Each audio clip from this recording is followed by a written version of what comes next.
Alright people, sorry about the technical problem. I hope you can hear me now.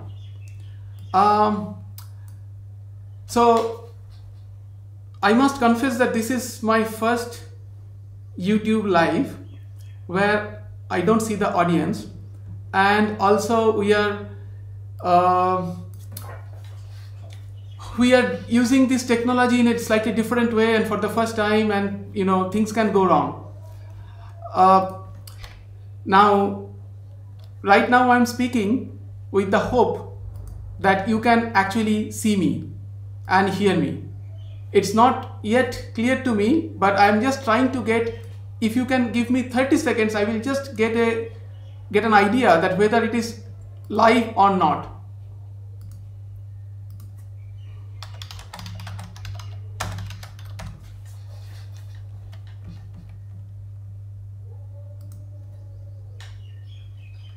Okay, so here is the thing.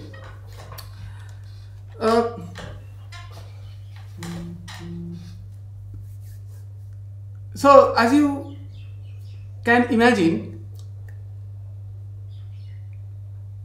that these videos, the timing, the choice of the time for these videos were partly because of the fact that there is an unfortunate situation in the country right now. And this situation is not in our hand, but on the other hand, there are often situations that come in our lives where we can try to get the best out of it. So let me tell you my experience when I was a student. I believe there is a lot of you are basically students in maybe undergraduate, and maybe some of them are in early PhDs and so on. So yeah, I can see some of the comments coming to me that comments and live chats are not available, but people who are working in the background may fix that problem. So what happens is that during my undergraduate, when I was a BSc student and MSc student, what used to happen is that we used to go to the classes, we have assignments, exams, etc. And then we came to physics because we loved the subject. And often I felt like, well, there is something very interesting, and I wish if I could have 1 month just to work on that, and somebody just miraculously could take off all the classes and exams and everything. It would be so nice. But in my life, it just never happened. So there are many things which I could not explore and I always wanted to explore. I think you can see it in this spirit that, there is this 1 month you have got, let's say not 1 month, 3 weeks, and perhaps you can take advantage of it and start reading, learning something new. The problem is that when you want to really learn something new, you have to put quite a bit of time and effort. Otherwise, what happens is that it becomes a bit superficial. So what we are going to do in these lectures is not to cover whole of gravitational waves. This is literally impossible. But what we are going to do is to give you some flavors of the subject, the current research areas, and what we will suggest is how you can use free online resources and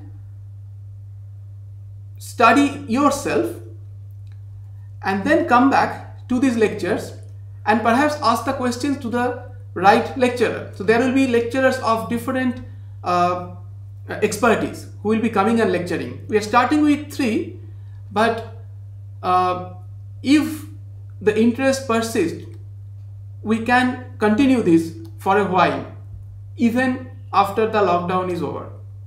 This is the idea. Okay, so now let's go to the slides. I will So, and I must tell you that I have about 45 minutes content and I don't want to rush it. So, because then the point will not be conveyed. So, let us go slowly, and if you have other engagements, feel free to leave, of course. This is not a classroom. There is some extra freedom here. So the idea is that we will, the title of the talk, basically, as you can see, that there is a little bit of pun intended. Surfing on the gravitational waves. Of course, you cannot surf the gravitational waves, but you can surf it online, and that is the spirit with which we can go with these lectures. Okay, so just in case you did not know it, that on 15th September 2015, 14th September 2015, we detected a signal from two black holes which inspiraled, merged, and formed a bigger black hole. The signal, which is shown in red and blue here in this plot, were detected by two LIGO detectors which were 3000 kilometers away, and the signal, the pattern of the signal matches what we expect when two black holes would merge, as predicted by general theory of relativity, and from which we can conclude that we detected the merger of two black holes and gravitational waves at the same time. Now, this is a pretty big story, and hopefully with this lecture series you will come to know why it is so big. I will also try to give you some idea that why this is so important. And as you know, the Nobel Prize in Physics in 2017 was awarded to for this discovery to Rainer Weiss, Barry Barish, and Kip Thorne. So clearly people have found it so important. Of course, I must mention that this effort was much bigger, and more than 1,000 people contributed to this effort, and it was a remarkable piece of international collaboration. Big science is becoming progressively difficult to do without large collaborations. It is sort of like parallel processing. Your mobile phones these days have many cores. We have to use all the different parts of the world for different tasks. This will become more clear when you see the multi-messenger astronomy lecture by Dr. Varun Valera on Friday. Okay, and a lot of contribution also came from India, starting from the first discovery till to what has happened so far.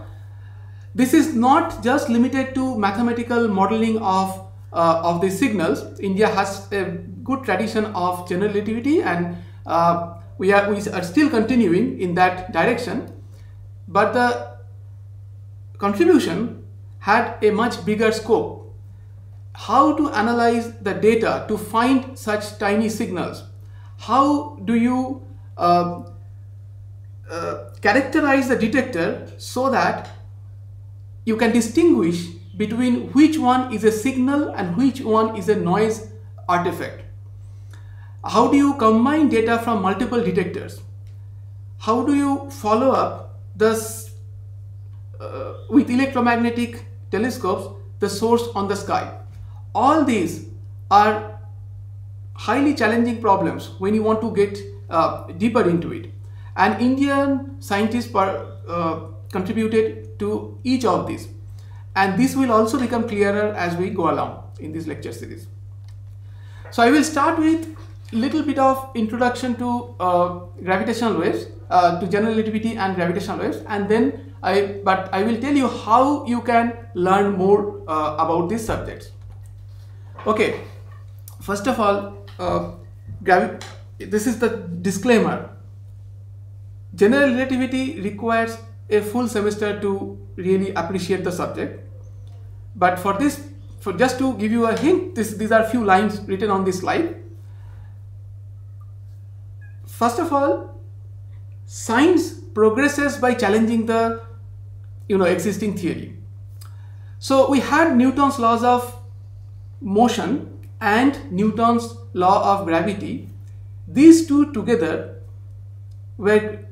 could predict when the next eclipse is going to happen and so on. That is, we could predict the planetary motion, the motion of the moon around the earth, etc. very, very well.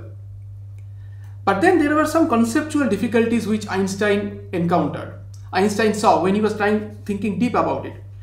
In 1905, he already had the special theory of relativity, which basically said that no information can travel faster than the speed of light.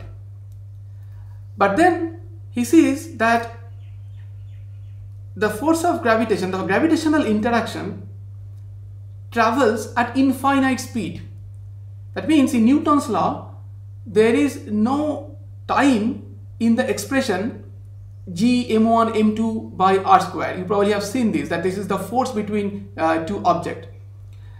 What it means is that if you suddenly take away one of the sources, the other source, no matter how far away it is, fills it instantaneously. This instantaneous propagation is not allowed in relativity. So Einstein wanted to create a relativistic theory of gravitation, and that is his theory of general relativity. It's basically called a geometric theory because he used the geometry of space-time to describe gravitation, and that is basically because it starts from Galileo's experiment that if you drop a feather or an iron ball in a vacuum or whatever you drop, it does not matter as long as friction is not too strong, their motion is independent of the material. In other words, if the friction is the same, they will drop at the same time. So which means that the motion in a gravitational field depends only on the initial conditions, and that is called the equivalence principle, which was basically the reason why general relativity can be described by geometry. Gravitation can be described by geometry, and that theory is called general relativity. So in one line, Wheeler says that space-time tells matter how to move and matter tells space-time how to curve. So if you can imagine a stretched rubber sheet as an analogy, you can probably appreciate this. So suppose you put a heavy ball in the rubber sheet, that ball bends the sheet, curves the sheet in a certain way. So if you think that the rubber sheet describes geometry, then the geometry of that space-time is controlled by the gravity of this massive object. And now if you take a small ball and roll it in that curved sheet, then you can imagine that the motion of the ball depends on how the geometry of this sheet. So in other words, in this particular situation, this heavier ball created the geometry and the smaller ball followed the geometry. This is of course an analogy, but in reality things are much more complicated. There is nothing like a big ball and a small ball. There are different massive objects which are going around, especially when two black holes are going around each other. Each one of them influences the geometry and each one of them gets influenced by the geometry. So it's a non-linear process. In some sense, each one of them influences their own motion through the other object. This makes general relativity a complicated set of mathematically complicated. It becomes difficult to solve it. And there is a field called numerical relativity which deals with it. And we may have one lecture on that later on. Okay, so general relativity predicts objects like black holes, which are basically a surface from which even light cannot escape. You probably have heard this before. And also it predicts gravitational waves. Now, as I mentioned before, this is really not a full complete description of general relativity. Is too far from it.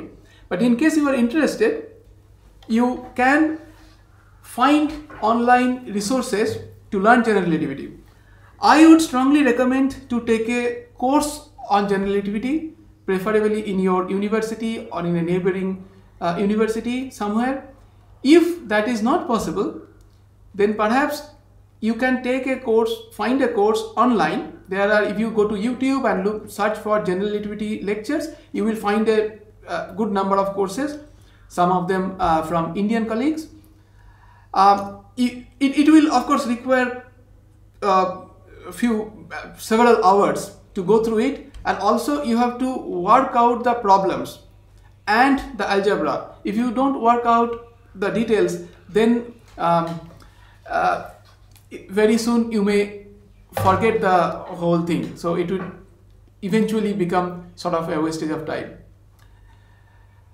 There is a lot of material also available on Wikipedia, including the algebra. If you want to get a feel about the subject, you can also go there. This is also kind of to decide whether you want to put so many hours there or not, because there are not many hours in life. Okay. Now I will show you some algebra, not to scare you. You don't have to understand all this. I don't know who all are attending this lecture, but there may be people from outside science. But this is just to tell you the key points, how we arrive at the solution for gravitational waves. So when basically everything starts from Einstein's equation, which is the which comes from general relativity, and there is something called G mu nu, capital G mu nu, which describes the geometry. That is in the first equation, the first left hand side, and the right hand side there is something called T mu nu, which describes the flow of matter and energy. And this equation connects them. That's all you need to know right now. Then there is something called the metric, and there are small perturbations to it which are created when you are far away from, let's say, two black holes merging. They are then denoted by this quantity small h mu nu, and the G mu nu is basically the metric which tells you the distance between 2 points in space-time. Okay, it is like a ruler in space-time. If you have a ruler in your hand and you measure somewhere the distance between 2 points, just by counting the number of marks on the ruler, you can say what the actual distance between 2 points is. This G mu nu has the same role in space-time. After you put these things together and certain conditions, that there is a body which is moving and emitting gravitational waves, etc., then you get an equation which is like the Poisson's equation, if you are familiar with electrodynamics. And when you solve that for a medium without any sources, you get something called the wave solution, which has a form of omega t minus kz equal to constant, where omega is the frequency of the wave, t is time, k is 2 pi by wavelength, and z is the propagation direction in this case. So this is basically the mathematics that is involved. I just wanted to show you this slide because there is a chance that in this lecture series nobody is going to talk about this, and you may at least have a look at these equations before you want to go deeper. Okay, no more equations. Now we come to the qualitative properties of gravitational waves. These are transverse waves like electromagnetic waves, and unlike sound waves are longitudinal waves. They travel at the speed of light in vacuum. They have two polarization states like electromagnetic waves, but they are not orthogonal like not at 90 degrees, they are at 45 degrees. The key information here is that gravitational waves travel long distances without getting distorted. It makes it very difficult to detect them because of that, because they interact very weakly with matter. But this gives us a key advantage that these waves can travel long away distances without getting distorted. So they preserve information from very violent parts of the universe. So for example, if there is a region in which two black holes are merging and the region is completely surrounded by dust, or even two neutron stars are merging and the region is completely surrounded by dust, gravitational waves can come through it, even though electromagnetic waves cannot. Especially this is important when we try to probe the early universe. The earliest picture of the universe that we get is through the cosmic microwave background, and that comes from when the universe was 380,000 years old. If you really wanted an earlier picture of the universe, as you can imagine, 380,000 is not a small number.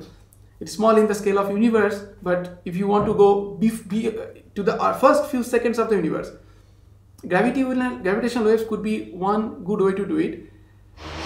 We are far away from detecting gravitational waves from that early universe, but then there is a chance that at one point of time we may be able to detect it. And this is basically because gravitational waves can penetrate that very dense state of the universe without getting distorted. And there is a huge worldwide effort going on for the development of gravitational wave astronomy. So here are some qualitative connections between gravitational waves and electromagnetic waves.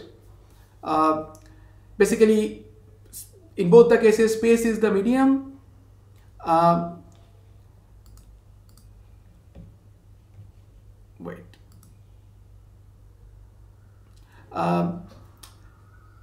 Generally, when we are talking about electromagnetic waves, let's say you are looking at a light bulb. The light is coming, the energy, what you see basically is emitted by a large number of atoms. So it's an incoherent superposition of waves from different sources. Whereas generally when we are talking about gravitational waves from binaries, it's a coherent wave coming from a single sort of event. So because of which electromagnetic waves are generally incoherent, except when we are talking about lasers. For astronomical sources, essentially we are talking about incoherent light. But for gravitational waves, so far whatever we have detected are coherent sources. Electromagnetic waves both electromagnetic waves and gravitational waves can be there in every frequencies and every wavelength.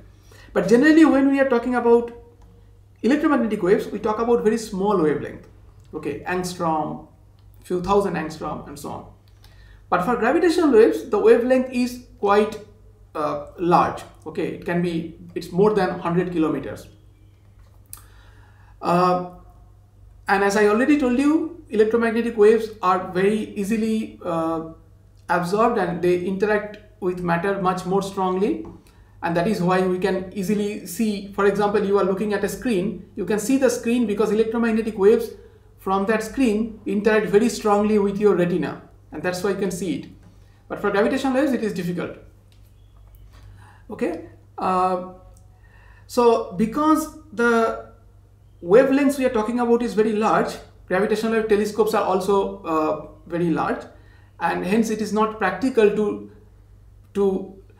point a gravitational wave telescope or observatory directly in any direction. As you can see, you will see they are few kilometers long. But for electromagnetic telescope, you can of course point it to a certain direction. In gravitational waves also, we can make a software antenna by combining data from multiple detectors, like somewhat what radio astronomy does for dipole antennas, not the dishes. They can point to a certain direction, but even you can get a better resolution by combining them. But gravitational waves pointing is basically dependent on combination of multiple detectors, and you will know a little more about that later. Okay, moving on. So the primary source of gravitational waves is the compact binary coalescence. I have already told you, but here it is again. The first phase, when the objects go around each other, is called the inspiraling phase. Then they come very close and merge. This part is the most violent part, where maximum amount of energy is emitted, but it can only be tackled by numerical relativity. Analytical solutions are not possible. And the final phase, when the final object settles down by emitting some damped harmonic oscillation, is called the ring down phase. Now I will show you an animation. It is not very clear whether it is going to work or not, but hold on.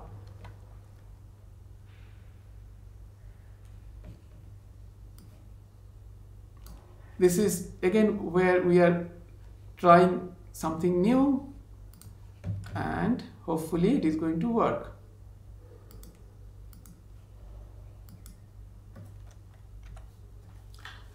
Okay, assuming that you can see this animation, what is happening is two objects are going around each other.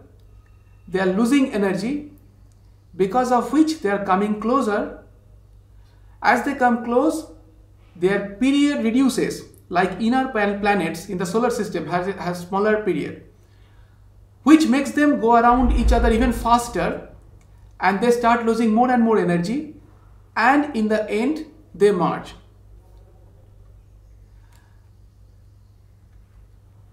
So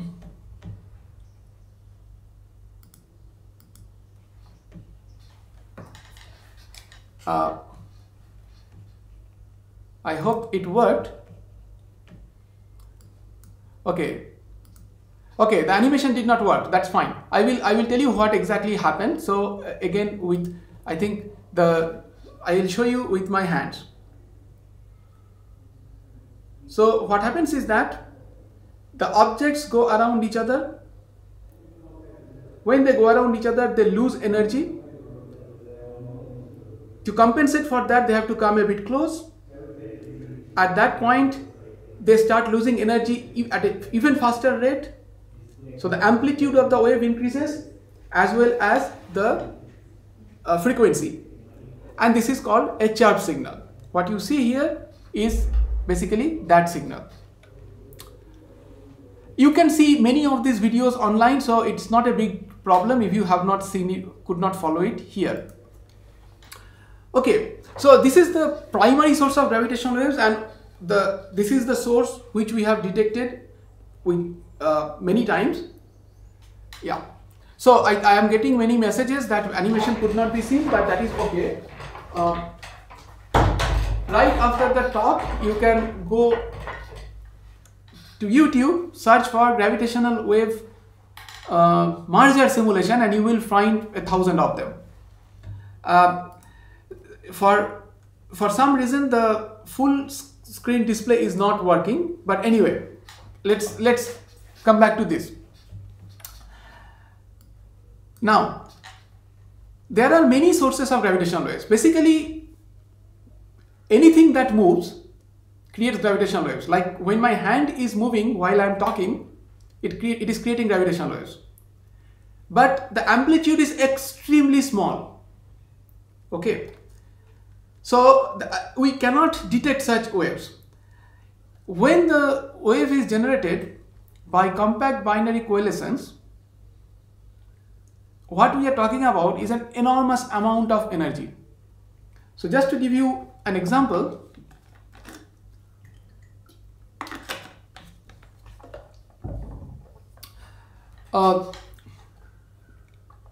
when two black holes merged in the first detection, they emitted the total amount of energy that is emitted in the form of gravitational waves is worth 3 times the mass of the sun. Okay, the sun loses only a fraction of energy, our sun lost only a fraction of its energy in 5 billion years. So you can see that 3 suns worth of energy emitted in less than 1 second, 0.2 second. So this is enormous amount of energy is emitted. So these are the most violent events, and that is why we can see those sources. But otherwise, any body which is moving not in a symmetrical way, that means if a sphere spins, we don't get gravitational waves. If a cylinder spins, we don't get. But if there is an asymmetry involved, then we get gravitational waves. Okay. Yeah. Okay. Now, how do you, so again, this is a very brief introduction to gravitational waves. Now, if you want to learn more about the theoretical part of gravitational waves, there are many online lectures available, a large number of it. Now, so how do you, so it depends on you which one you want to, where you want to start. I would say you can start from Wikipedia, where you get some idea about gravitational waves, and then you can see some of the online lectures which are available. Sometimes back, me and Sanjeev Dhurandhar wrote a review, which is also which is slightly less technical, so you may take a look at it. It is linked here. There is a big review by Satyaprakash and Schutz, which is also available online freely, so you can go through it. It is a bit technical and it's pretty big. The online lectures are also so it depends on at which level you want to go. This one, which is by Professor Patrick Dasgupta from Delhi University, is pretty good, but then you still have to may require some you have to put some time, and you need to have some prerequisites. So because at least general relativity you may need to know. Okay, now moving on, the next thing is, how do we detect gravitational waves? When gravitational waves fall on a ring of particles, they exhibit a motion like this, okay, as shown in these pictures. As you can see here, the polarizations are also at 45 degrees and so on. So the thing is that if you put a bar, let's say along the diameter of one of those circles, you put a bar. If gravitational waves come, then what is going to happen is that the bar is going to become smaller and larger. That is one way to detect gravitational waves, but the sensitivity is extremely low. I will tell you in a moment. On the other hand, if you put a Michelson interferometer in the configuration that is shown here, like you put 2 mirrors at 90 degrees on the circumference of the circle and put a beam splitter at the center, put a laser at the other two orthogonal directions, a laser and a photodetector, then it sort of becomes a Michelson interferometer. And when the arms fluctuate, Michelson interferometer, being a very sensitive instrument to phase detection, can detect the fluctuation. This is how the most sensitive gravitational wave detectors work. So this slide sort of shows you the pictures of the bar detector, which I said first. Even though the sensitivity is low, this is how the detection, the experimental activity for gravitational wave began. Joe Weber, who is seen in this black and white picture in Maryland, started this activity, and he sort of can be called the father of gravitational wave experiments. Even though he did not detect it, he showed that a very low sensitivity can be reached to detect gravitational waves. And then there are more advanced techniques which are used to cool the detectors. As you can imagine, the room temperature, at room temperature, the Brownian motion of the molecules can create more displacement than the gravitational waves. So these things are the biggest challenge, and that is true for LIGO as well, and you will learn more about it from Dr. Suresh Durabari's lecture on 6th of April. So here is the picture of a LIGO observatory. They are very big. This one in Hanford is 4 kilometers long. The reason it is big is because gravitational waves essentially produce strain. So the signal basically creates a delta L by L sort of change, that is a fractional change, which is called the strain. So if you have bigger length L, then you have larger delta L. So in some sense, by creating a bigger detector, you are amplifying the signal. But just that is not enough. You need more. LIGO is basically a dual recycled Fabry-Perot-Michelson interferometer. There are many things I have said, and you will learn much more about this in the on 6th of April. But just to tell you what it means is that in each arm length, you put a Fabry-Perot cavity, that is 2 mirrors which are facing each other, and any light that comes in sort of gets trapped inside that if the mirrors have very high reflectivity. And that way, light bounces inside the arm for about few hundred times. So effectively, you have increased the length of the interferometer by that factor.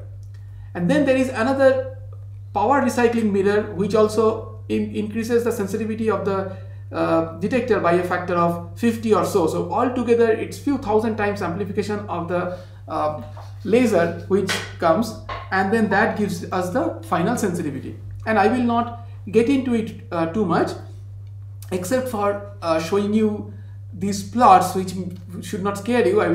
I think in this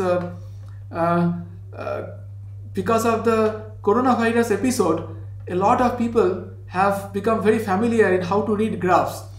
Now this is a frequency level graph, and what is plotted here is noise. Lower the noise, better it is. The noise kind of tells us that what is the lowest signal that we can detect. The ones which are in cyan and green are the initial LIGO sensitivity. Then the advanced LIGO is in black, which we have not reached completely, but it took 10 years to go from those greens to the mid level. And then the next generation detectors are also being planned. The main point here is that because the detectors are noisy, because we are trying to detect a very small signal, the signal is less than the size of a proton, it's so small. It requires sophisticated techniques to detect the signal. Before getting into that, I just wanted to again tell you about where to learn more about gravitational instruments. Unfortunately, there are not too many resources available I could not at least find many videos. There are still some available for online lectures, but there is a review by the LIGO collaboration called Advanced LIGO, which you can browse through. It's quite technical, but you may get something out of it. There is, if you on YouTube also, there are still some videos are there. I found this video by Professor Alan Weinstein from Caltech. There is pretty good, but then it is also a 2-lecture course. So and I think you will learn a lot more from Dr. Suresh Durabari on April 6th, and you can ask him for more resources if you are interested. Okay, now coming back to how do we detect the signal from the noise. So what happens is that when you are trying to find literally a needle in a haystack, you have to know what you are looking for. That is, you have to know how the needle really looks like. In gravitational waves case, because we have a very good model, theoretical model for the binary signal, we can use a technique called match filtering. What it does is that it looks for pattern in the data. I will basically show a sort of very basic toy simulation. Okay, so you may not be able to see the simulation, but let me see if I can at least do something about it. Let me try one more time. If it works, then otherwise I will explain sort of verbally.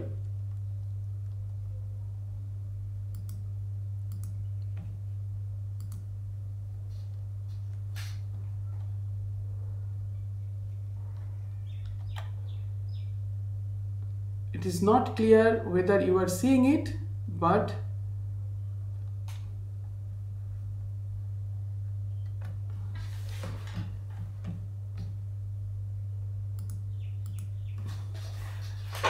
so the idea is that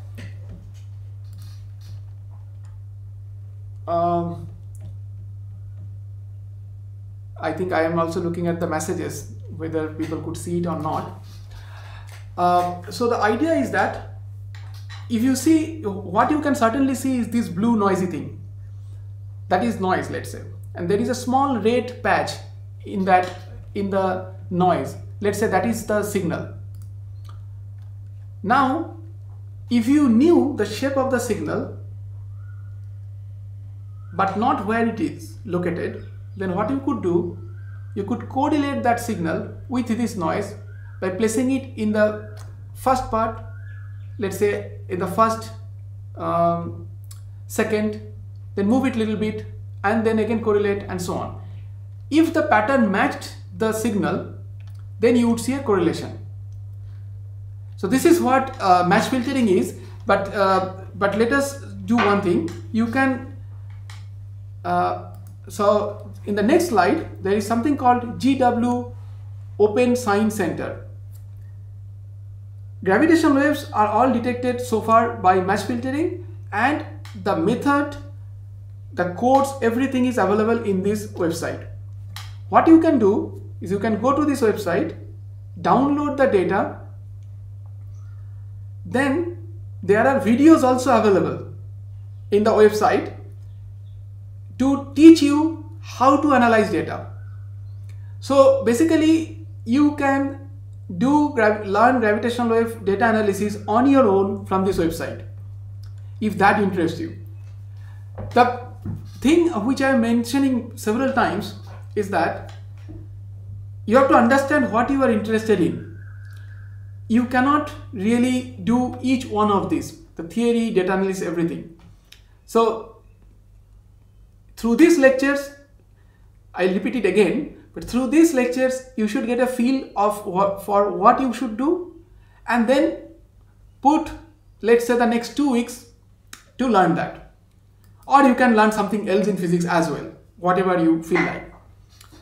Okay, so finally I told you that it's very difficult to detect gravitational waves. You have to build these big detectors, then you have to do a lot of data analysis, but then finally when can we detect a signal? So the combination of all this actually increases our horizon.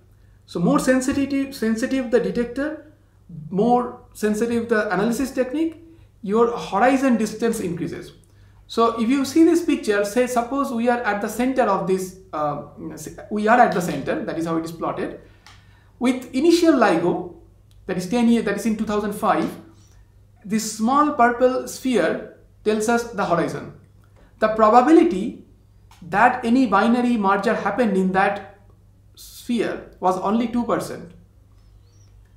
But then with advanced LIGO, even though it did not reach the full sensitivity, the sphere became much bigger. If we reach the design sensitivity, it will be about 10 times larger in radius, which means about 1000 times larger in volume. And with bandwidth expansion, etc., it becomes about 1500 times bigger. And then if you multiply 2%, then you can see that the probability increases quite a bit, and it becomes almost 1 signal per week. And that is sort of what is happening with advanced LIGO's present runs. Again, so I will skip any animations and I will go to the, so okay, maybe I can show you this picture. this animation also you can find online. This is the first detection of gravitational waves happened right after advanced LIGO started taking data. Actually, even before that, when it was in the testing phase, already it detected a signal. It's called the 150914. Basically, that number tells you the date. That's all. That which day the signal was detected. That was a very big event, and I think many of you have seen it in the newspaper. There are several detections after that, and each one of them is important for a very crucial scientific reason, but we will not get into all of them. I will tell you the next biggest thing that happened was the detection of a binary neutron star merger, 17-weight-17. The reason it was a very big event was because we could follow it up with other electromagnetic telescopes, and this event marks the beginning of multi-messenger astronomy. Several Indian telescopes also participated in that. We learned several things through this observation, that short gamma ray bursts are related to binary neutron star mergers. How we got was proposed, but we could this was a proof that it does happen. Then we got a different measurement of Hubble constant. You know, there are precise measurements of Hubble constant through cosmic microwave background observations and supernova observations, and they are shown in this plot, which is sort of like Indian flag colored, green and saffron, and you see that these measurements in this plot actually do not match. You can get more detail about it, but with gravitational waves we get a third handle. See, one of them is obviously wrong because they are precise but they are not matching. So Hubble constant has to be somewhere on this axis. With gravitational waves we get this blue error bar, which is extremely large right now, but it is an independent probe, so we may be able to say which one of them is correct, or maybe both of them are wrong. And then in this other plot, the error in Hubble constant is also plotted with year, and you can see that there is a new addition, that magenta thing is gravitational waves observation. So all this will become clearer in Dr. Varun Valerau's talk day after tomorrow at 4 p.m. And now that we know how to use this technology, I guess we will be able to start right on time this time. There are some online resources available on the Growth Collaboration website, and you will learn more about growth later on after that lecture. I will move on to I will take little more time, maybe 5-10 minutes more, to tell you where the future is heading, and then I will stop. So this is here we are. These are basically the sources that we have detected so far. There are a bunch of them, let's say a dozen of them, okay, binaries. Each detection of course means 3 dots, 3 blue circles on this plot, because we are detecting 2 which are merging and creating a third one. These purple ones and these yellow ones were already detected by electromagnetic astronomy, but the new ones are in blue, and then there are these orange ones which are neutron stars. The point is that we have so far detected only one kind of source and only very few. So what we have to do in order to do gravitational wave astronomy is to detect a large number of sources, different kinds of sources. As you can see, there are gaps here which are called mass gaps and so on. We don't know whether there are any nature does not have any sources there, or we are not detecting anything there. So all those things have to be done. So basically we have just started gravitational wave astronomy, and we have a very long way to go. The first thing would be to build a network of detectors. We have to follow up many sources. So far we have, unfortunately, we could get only one source event which could be followed up. that GW170817. We need many more sources which we can follow up so that we can get better estimation of Hubble constant, etc., etc. But there is a problem. Why we cannot detect many sources? Maybe because we are unable to locate them on the sky quickly.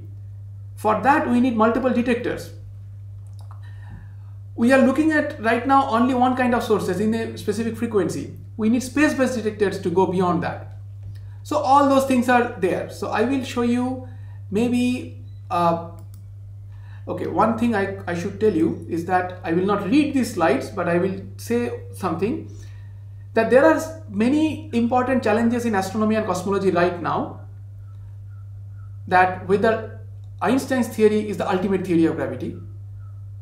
May not be, because we challenged Newton's law, we got Einstein's theory, and maybe there is something more. We don't know how the black holes or the compact objects are distributed in the universe, how they were generated, how many of them are there in our galaxy. This is a common question we get, but we don't know this. We need many observations to answer this question. So there is a website called Gravitational Wave International Council. There is a roadmap document which lists a large number of such problems. You can go there and see, and you can also try to see if any one specific problem interests you the most, then you can spend more time on that. Okay, so now the thing is that how do we detect a large number of sources? Of course we need many detectors, and there is a network of gravitational wave detectors which is basically right now a 3 detector network is operating. That is 2 LIGO detectors in the US, 1 Virgo detector in Italy, and there is a Kagra detector which has just come online but with a very small sensitivity right now in Japan, and of course the LIGO-India detector is coming. So as I said, that the reason we need multiple detectors is manifold, but one of the crucial one is that we can localize the sources on the sky. If you know about GPS satellites, then you know that you need at least 3 satellites to locate something on the sky. The same is true for gravitational waves. In this figure, you see that there are these large bananas on the sky. These are basically showing error patches for different detections.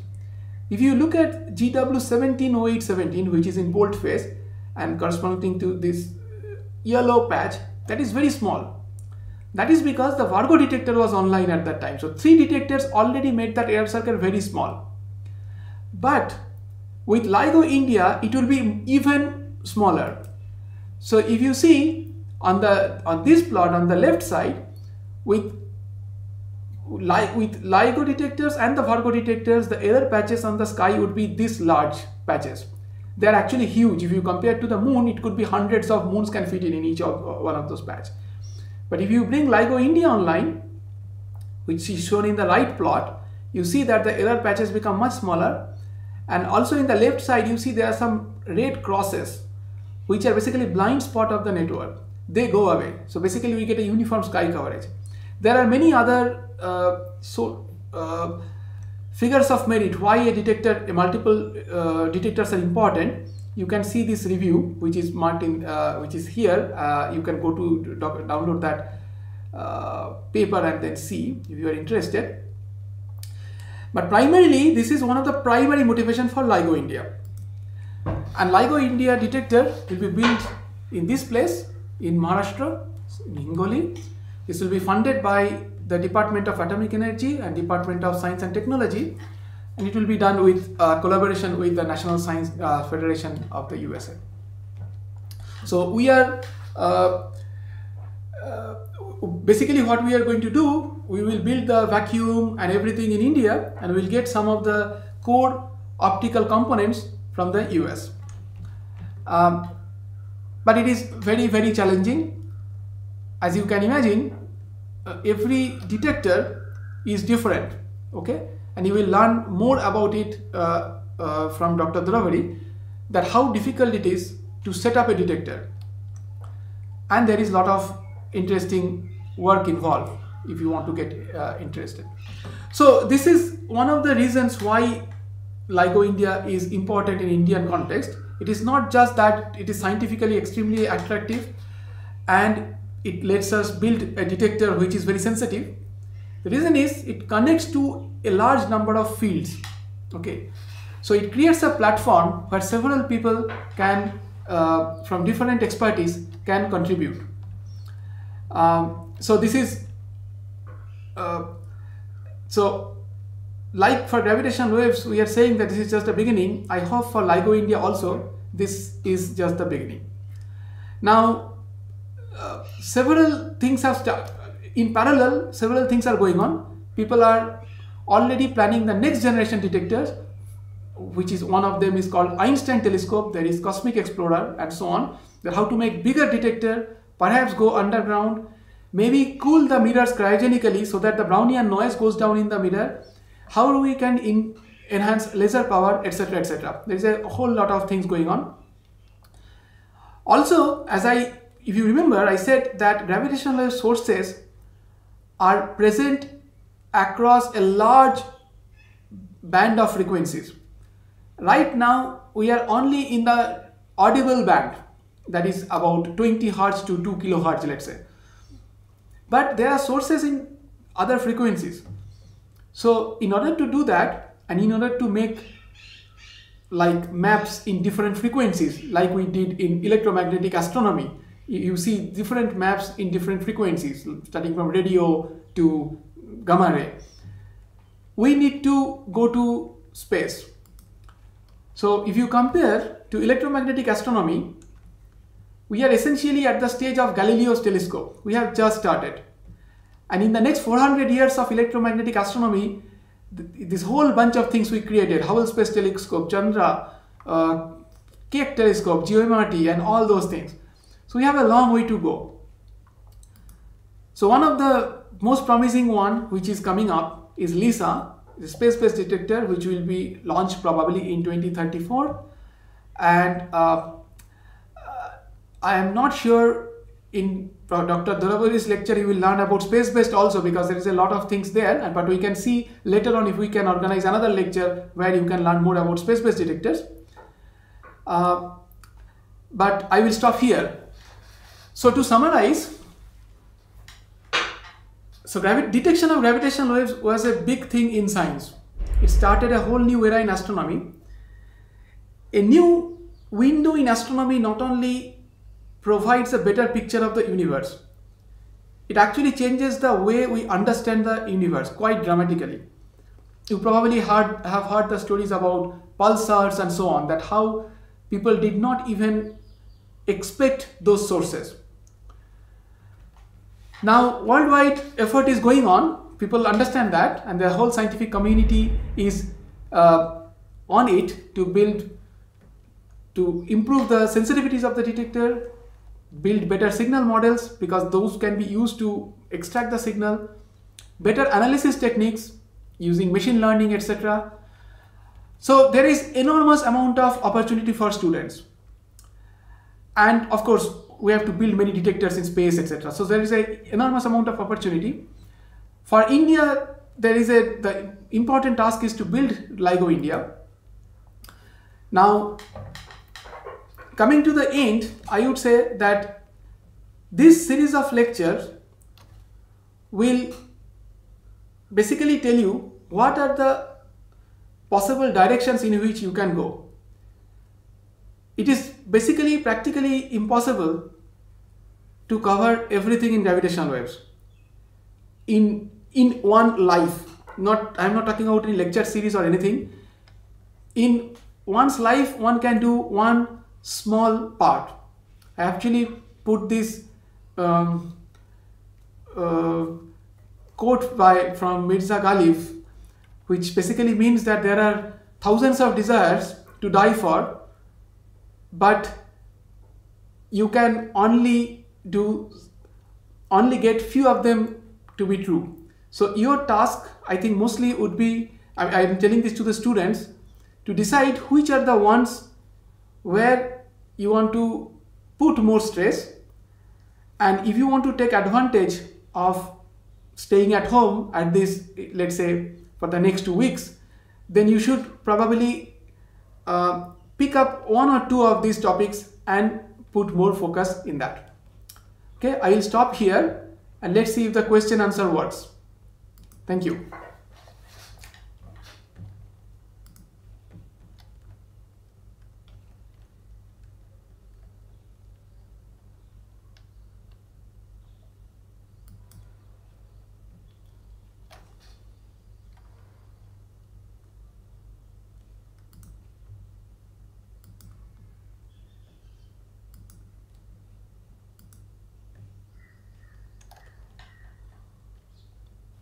Okay.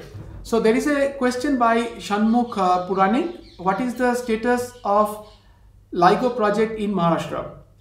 The project is progressing fine. Well, as you know, this is a very large project, involves lot of money and people. So there are certain steps one has to follow in order to get the project going. And it is moving pretty well as not just in Indian standards, even considering the international standards. So hopefully in 2025, that is the current plan, we will the detector will start taking data.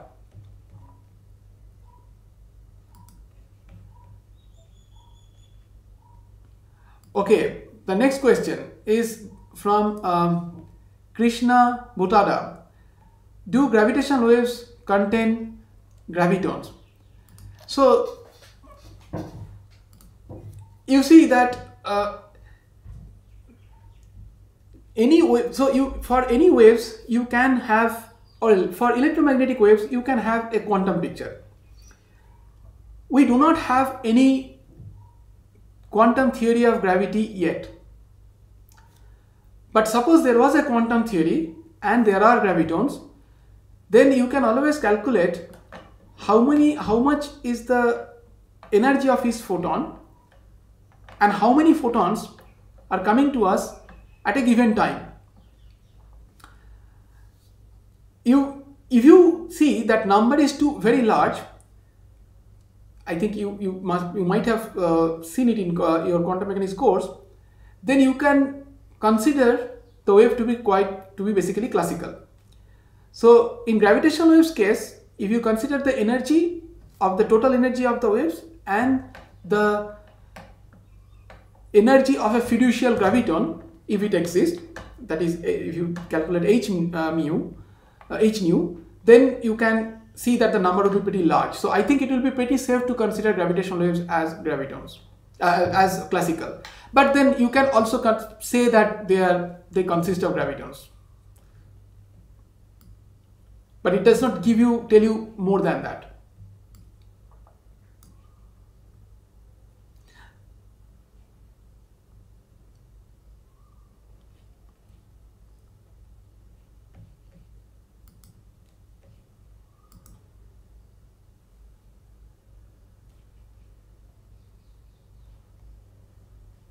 Okay, there is one more question. Does gravitational waves say something about the expansion of the universe? Yes, it does. So, let me show this slide. So gravitational waves get redshifted exactly the same way electromagnetic waves get redshifted. I showed a picture right now about multi-messenger astronomy, which will have from where you can see that with the detection of binary neutron star, what we could do is that we could identify the host galaxy of the source, because we could localize it very well. So all the electromagnetic telescopes could point to that direction and then figure out where the source is. And once we know the galaxy, we could get it redshift. The distance we can get from gravitational waves by comparing the amplitude of the gravitational waves, because the masses are already known, and then from that we can have an estimate for the Hubble constant. Right now the error bar is too large because we have only one detection. The expectation is that when we have a large number of detections, we will have a smaller error bar, and at that point we will be able to measure Hubble constant within 1 or 2%.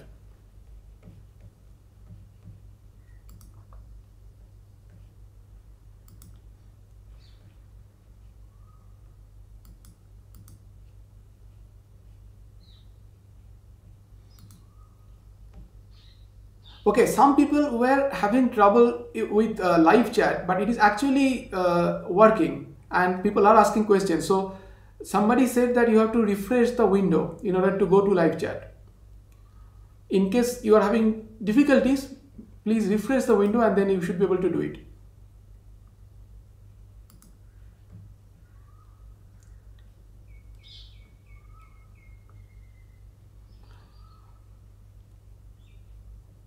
Okay, the next question, do gravitational wave has some components just like electromagnetic waves has electric and magnetic vector?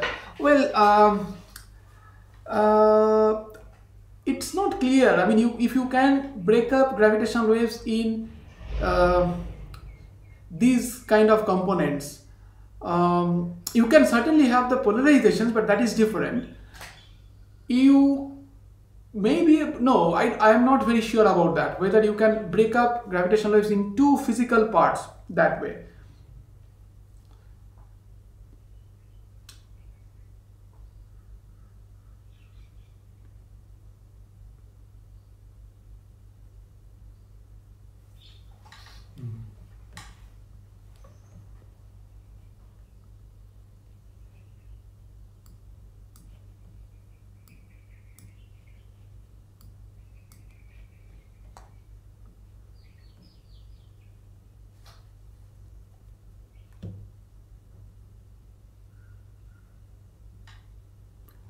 Okay, Shreya Joshi, the question is,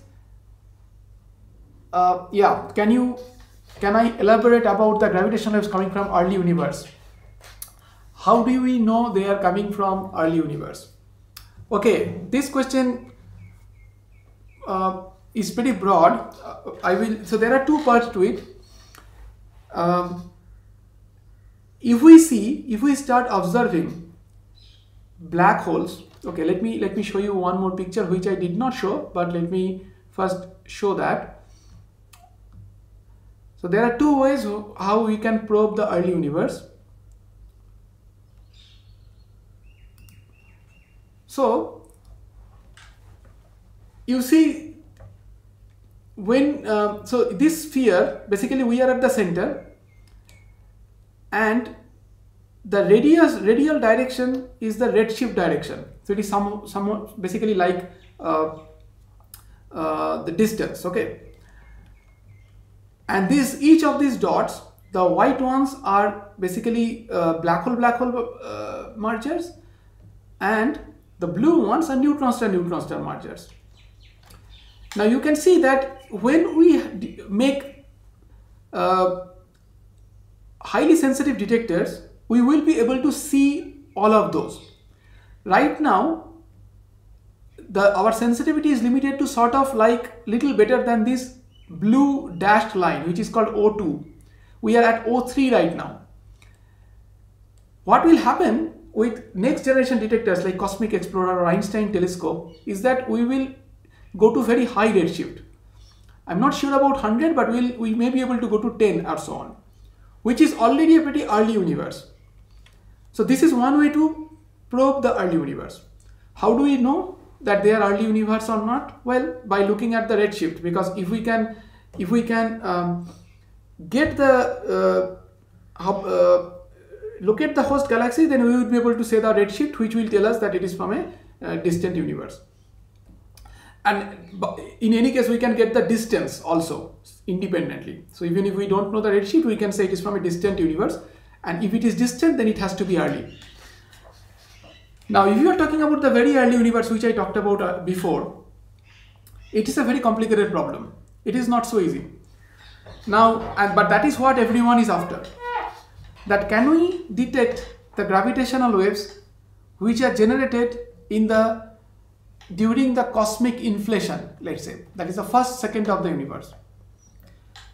What happens is that creates, at that time, a stochastic gravitational wave background is created. That means it's a random fluctuation. If you have seen a picture of, let's say, cosmic microwave background, it's basically the whole sky is full of statistically isotropic random distribution.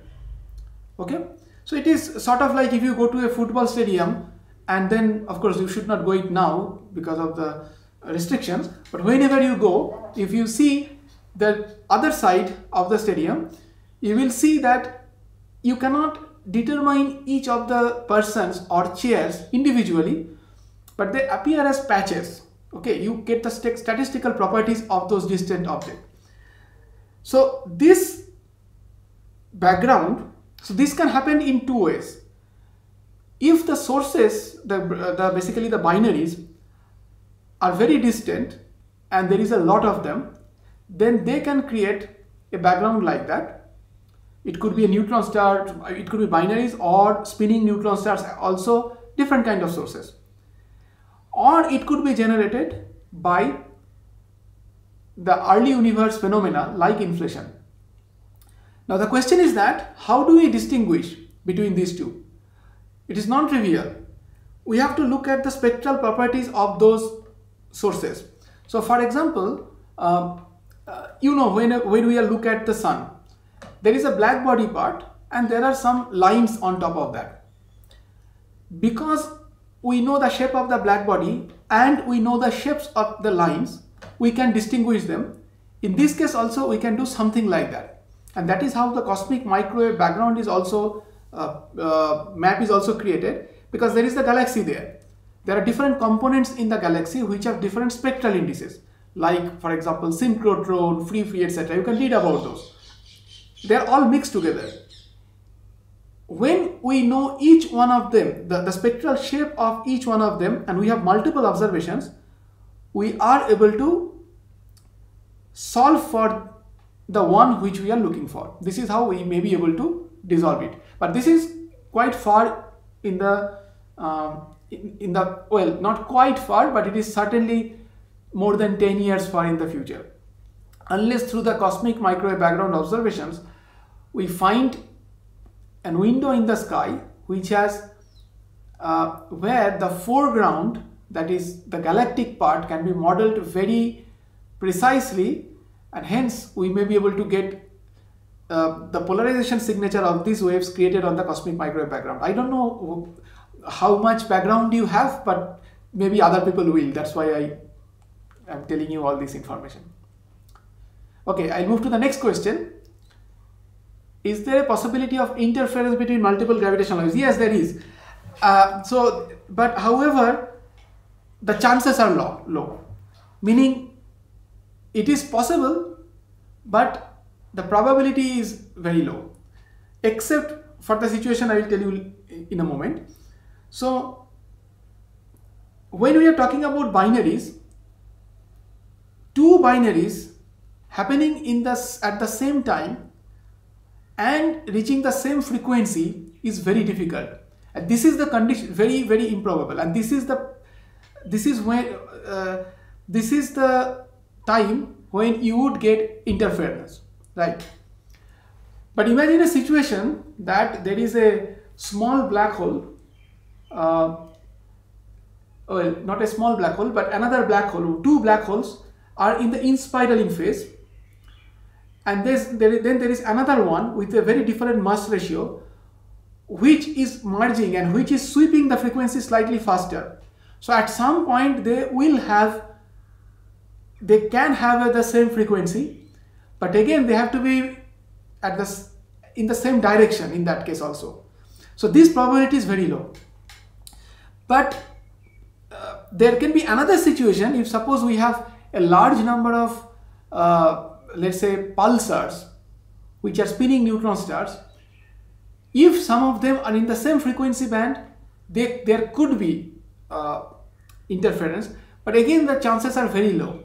So I mean, what I mean is that basically, yes, there is a possibility, but its probability is low. There is another possibility, but even I don't know whether that is how probable it is, that if there is a lensing of a gravitational wave, suppose there is a continuous source of gravitational waves which is emitting let's say continuous signal, that is like a pulse, a spinning neutron star. The signal is already very weak, but in the hypothetical situation that we are able to detect all those very small signals, if there is a dark matter object in front of that, then it may lens that object and both the signals can come at the same time. In that situation, there can be interference, but again the probability is very low. Okay, Abhinav Barurkar. As engineer, what should we learn and work on in order to work for LIGO-India? So LIGO-India offers, as I said, it's a multidisciplinary field. So it depends on what kind of engineering you are studying. So there is scope for mechanical engineer, electronics engineer, computer science, and so on. So there is a whole bunch of it. Also, there are many astronomers who did their undergraduate in engineering and moved to astronomy. So that path is also there. So I think you probably Dr. Dharavadi will tell you a little more about that. Okay, Abhishek Kulkarni, how error patches are calculated? Okay, so let me open that. Yeah. So suppose you detect a signal with two detectors. Okay, just look at the first picture on this slide, left side, left one, top left. If these pictures are for GPS, but imagine there are two detectors on the earth. If a signal comes with a certain delay between two detectors, then you know that it is coming from a ring on the sky. If suppose the delay was 0, then you know that signal is coming from a region, from a plane which is intersecting the line joining or bisecting the line joining these two detectors orthogonally. I'm not sure if you can visualize this. You can visualize from this. For example, in this case, in the GPS case, you can see that if the signal source is on this ring, there will be no delay in these two detectors. Okay. Now, for a while we had only two detectors online. So if you see this black sphere, there are these big patches. They are basically rings on the sky. But then this ring is not completely a full ring. It is cut, and that is where your question probably comes, that how did that patch got computed?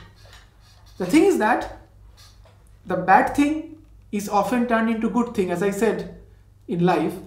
In our case also, our detectors are not sensitive in every direction.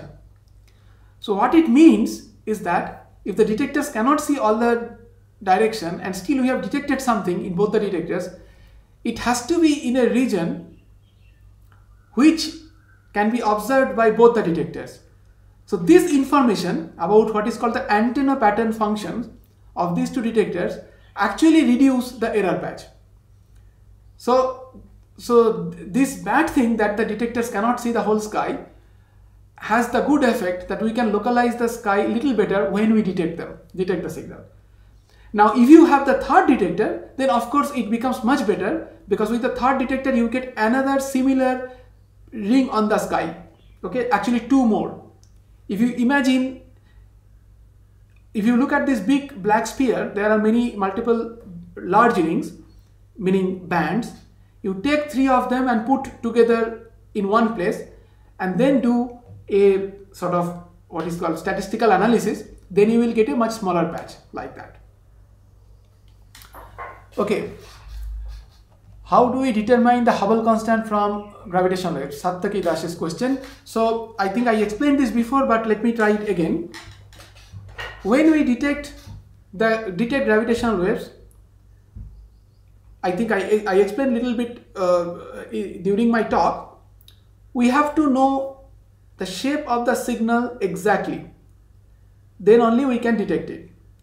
So let's say we know the shape, which basically comes from the masses and the spins of the object.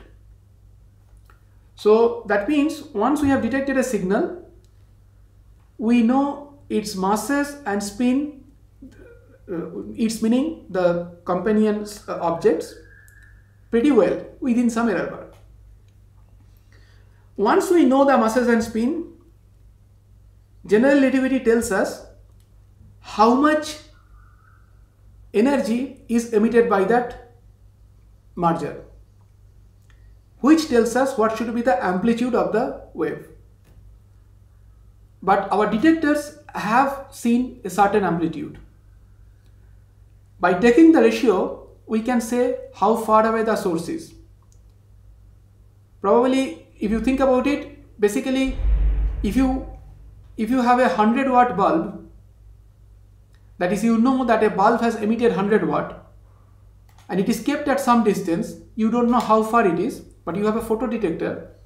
By measuring how much flux you are receiving from that bulb, you can say how far away it is. It is exactly the same thing. As soon as the frequency, the phase tells you gives you the parameters of the wave, you can then go back and say how far away the source is. However, it becomes a bit complicated when they are too far away. That redshift is also shifting the frequency spectrum.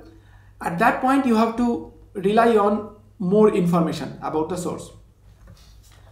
But so far, all the sources we are seeing, especially the neutron stars, are nearby, and so we don't have that problem is less. Okay, Ruchi's question. Oh, sorry, I did not complete the other question. That once you know the distance, and if you could identify the host galaxy by other means, let's say electromagnetic astronomy, like electromagnetic telescopes told you where which galaxy it is, then from the electromagnetic signal you can do a spectroscopy. That is, you can get the frequencies of known emission lines, which then tell you the redshift of the source.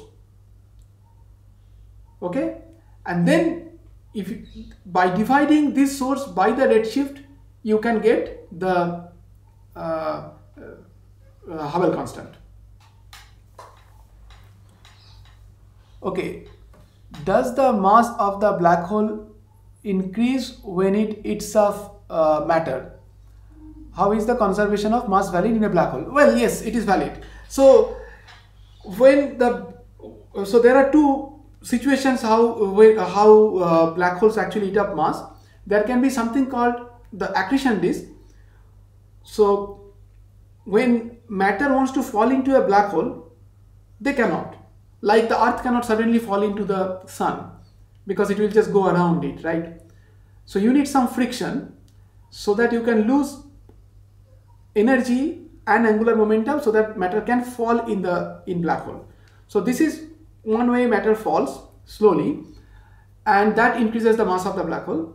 The other way is when two black holes go around each other and merge finally, like in gravitational waves.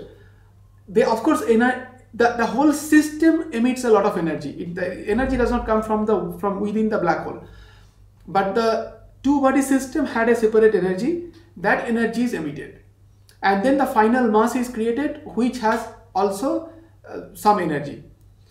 So conservation of mass energy in general relativity is a bit more complicated, but it is valid. Okay, Tridev Sheth. Why symmetrical objects do not produce gravitational? Okay, so the answer is that so this requires full algebra, but if you do it, I will tell you what exactly happens.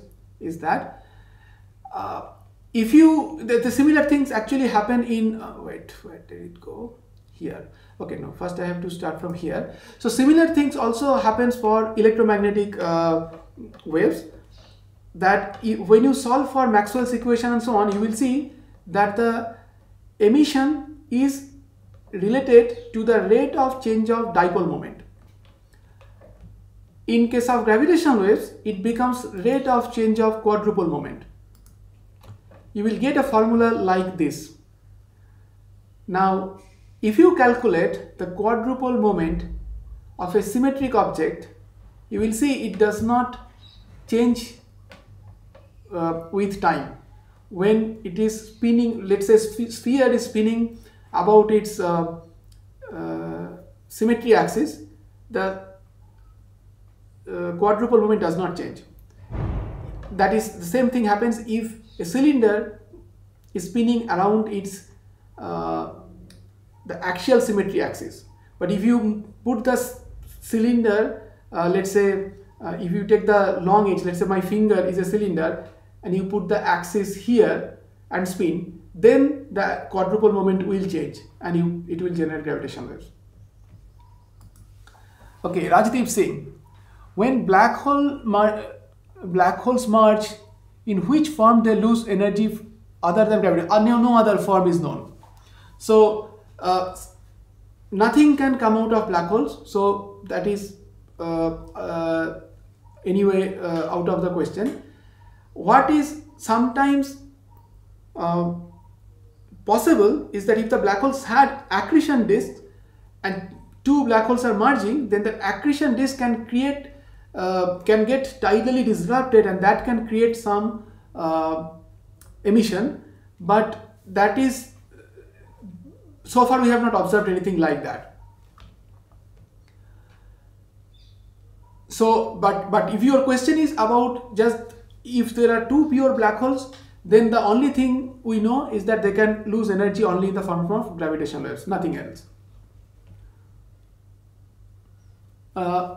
Okay, Somik Mitra, is the wave coming from a black hole merger blocked by any other compact object present in the no, it cannot be blocked. So gravity cannot be shielded, so that is the primary thing. So it is never blocked, but they can be lensed. In other words, sort of there can be refraction sort of thing, but not that is, the path can bend but cannot be blocked.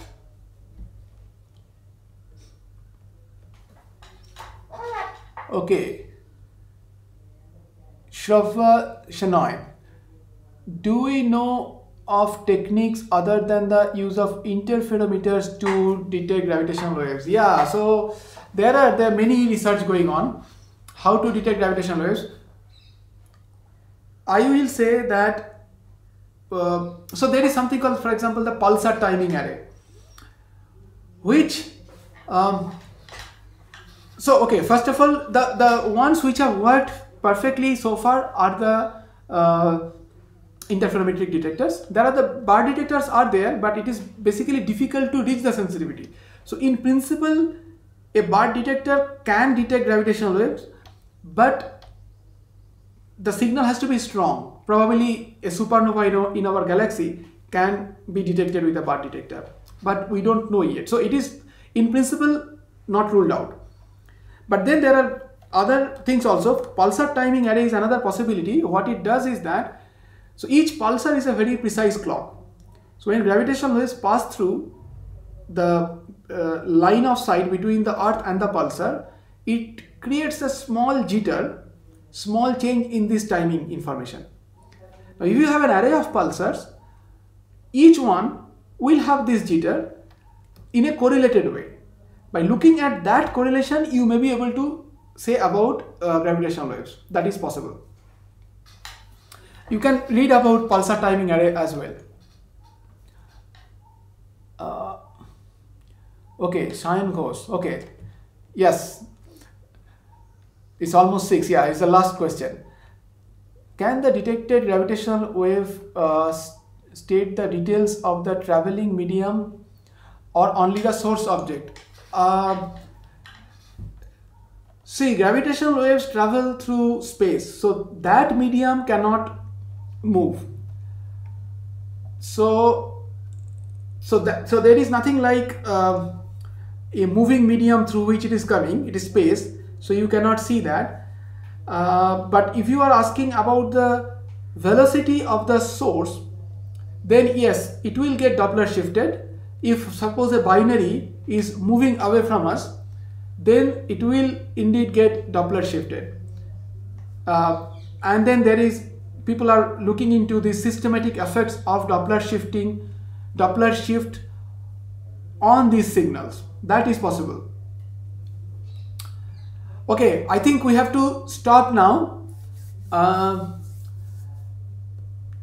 And I should thank you for coming and with staying here for such a long time. We were supposed to start at 4, we got delayed by half an hour.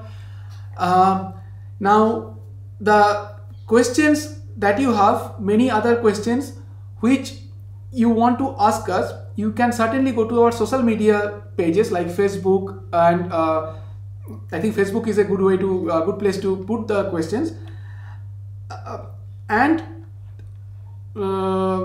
also you can ask many questions in the next upcoming lectures.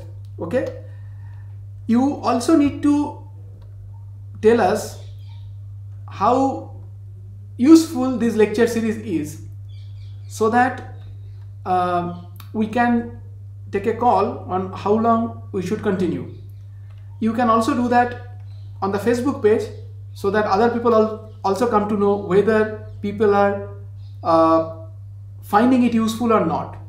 So follow us, like us, and give feedback. That would be really nice from you. Okay? All right. I think I will go offline now. Thank you very much.